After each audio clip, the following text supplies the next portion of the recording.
Hey guys, Geek SM YouTube channel එකට සාදරයෙන් පිළිගන්නවා. ඉතින් අද දන්නා ඔය app download කරගන්න Play Store වෙන්න පුළුවන්. එහෙම නැත්නම් App Store වෙන්න පුළුවන්.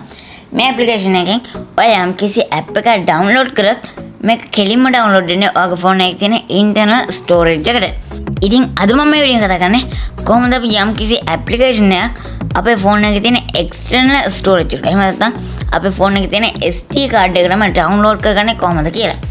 ඉතින් අපි වැඩි කතා නැතිනම් වීඩියෝ කරන්න කලින් ඔතන තමයි channel එක subscribe කරලා නැත්නම් ඔයාලට පුළුවන් වීඩියෝ එකට පළවෙනි දරට ඔයාලා subscribe කියන බටන් එක ක්ලික් කරලා මාව දැන්ම subscribe කරන්න පුළුවන්.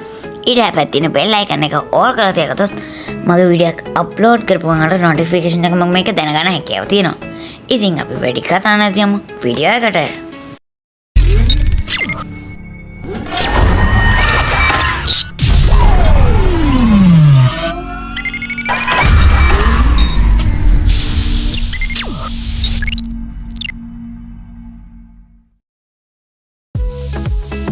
හොඳයි. ඉතින් ඔයාලට මේක Play Store මගින් එහෙම නැත්නම් App Store මගින් කරන්න බෑ. ඔයා මේකට වෙනම app download කරගෙන store එකක් ඔයාගේ phone එකට install කරගන්න ඕනේ. ඉතින් ඔයාගේ internet browser එකට ගියොත් ඔයාලට ඇතිතරම් බලගන්න පුළුවන් මේ app download කරගන්න stores. ඉතින් මම අද වීඩියෝ එකෙන් කතා කරන්නේ ලෝක ප්‍රසිද්ධ website එකකින් හදන හොඳ application එකක් ගැන. ඉතින් මම කියනවා කොහොමද මේක download කරගන්න කියලා. ඉතින් ඔයා දැම්ම යන්න පහළ description එකට. ඉතින් මේකේ තියෙනවා මේ application එක download link එක. ඉතින් ඒකෙන් ගිහින් ඔයාලට පුළුවන් මේ application එක ලේසියෙන්ම download කරගන්න. ඉතින් මේ application එක නම ඒ වගේ මේ website එක නම තමයි apkpure.com කියන්නේ. ඉතින් මම දැනටම දන්නවා ඉතින් මේ website එක. ඉතින් ඔය application එක download කරලා ඉවරලා මේ විදිහට open කරගන්න. ඉතින් මේ app එක first time open කරගන්න කෙනෙක්ටත් මෙන්න මේ වගේ interface එකක් බලන්න පුළුවන්. ඉතින් අපි දැන් බලමු කොහොමද මේකෙන් download කරගන්න app අපේ phone එකේ තියෙන external storage එකටම download කරගන්න කියලා. ඉතින් ඉස්සෙල්ලා මෙතනදී මෙන්න මේ කියන option එක click කරන්න. ඉතින් ඊට පස්සේ ඔයාලට මෙතනදී මෙන්න මේ වගේ setting එක ගැන බලන්න පුළුවන්. එන්නේ එක click කරන්න. ඊට පස්සේ ඔයාලට මෙන්න මේ වගේ interface එක බලන්න පුළුවන්. ඉතින් මෙතනදී මෙන්න මේ විදිහට ටිකක් යටට යන්න. ඊට පස්සේ ඔයාලට මෙතනදී බලන්න පුළුවන් download path කියලා option එක. එන්නේ එක click කරන්න. ඉතින් මගේ phone එකට වඩා වෙනස් විදිහට ඔයාලට පෙන්වන්න පුළුවන්.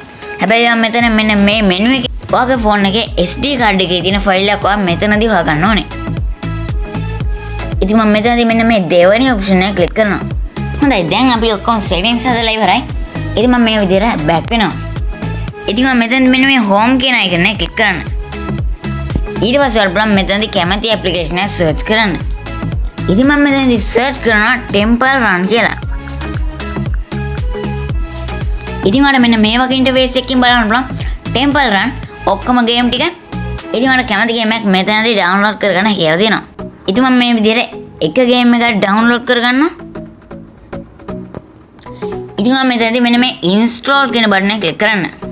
ඊට පස්සේ මේ continue කියන බටන් එක click කරන්න. ඊට පස්සේ මෙයාලා අවසාන වශයෙන් මේ application එක download කරන්නද කියලා. ඉතින් මම මෙතනදී okay කියන බටන් එක click කරන්න. හොඳයි. ඉතින් ඔයාලා මේ විදිහට බලන්න පුළුවන් මේ application එක install වුණා කියලා. ඉතින් මම දැන් පෙන්නන්න මේ application එක SD card එකේ කොතනද save වෙලා තියෙන්නේ කියලා. ඉතින් ඉස්සෙල්ලාම home screen එකට ඇවිල්ලා open කරගන්න ඕනේ ඔයාගේ file manager. එහෙම නැත්නම් ඔයාගේ phone එකේ තියෙන my files කියන application එක. ඉතින් ඊට පස්සේ ඔයාලා මෙන්න මේ වගේ interface එකක් බලන්න පුළුවන්. ඉතින් මම මෙතනදී මෙන්න මේ SD card කියන option එක click කරන්න. ඊට පස්සේ ඔයාලා මෙතනදී බලන්න පුළුවන් Android කියලා option එක එන්නේ එක click කරන්න. ඊට පස්සේ ඔයාලා මෙතනදී බලන්න පුළුවන් data කියලා option එක click කරලා පස්සේ ඔයාලා මේ වගේ interface එකක් බලාගන්න කියලා තියෙනවා. ඉතින් ඔයාලා මෙතන දෙවෙනියට බලන්න පුළුවන් com.apkpure කියලා එන්නේ එක click කරන්න. ඊට පස්සේ ඔයාලා මෙතන බලන්න පුළුවන් download කියලා option එක එන්නේ එක click කරන්න. හොඳයි. ඉතින් ඊට පස්සේ ඔයාලා මෙතනදී බලන්න පුළුවන් මේ application එක. ඉතින් මට අද වීඩියෝ එක කතා කරන්න මෙච්චරයි. ඉතින් වීඩියෝ එක හොඳ නම් වීඩියෝ එක like කරන්න, ඒ වගේම යාළුවෙක්ට බලන්න share කරන්නත් අමතක කරන්න එපා. ඒ වගේම ඔයාගේ අදහස් පල්ලෙහා තියෙන comment section එකේ comment එකකින් දාන්නත් අමතක කරන්න එපා. ඉතින් ඔයා තාමත් මගේ channel එක subscribe කරලා නැත්නම් ඔයාලට පුළුවන් වීඩියෝ එක බලන්න ඉතින් ඔයාලට subscribe කියන බටන් එක click කරලා මාව දැන්ම subscribe කරන්න පුළුවන්. ඊට පැත්තේ තියෙන bell icon එක all කරලා තියාගත්තොත් මගේ වීඩියෝ එක upload කරපු ගමන් notification එක මම මේක දැනගන්න හැකියාව තියෙනවා. ඉතින් මේ වගේ තවත් තාක්ෂණික කාරණා ගොඩක් එක්ක තවත් තාක්ෂණික වීඩියෝ එකකින් අපි ඉක්මනට හම්බෙමු.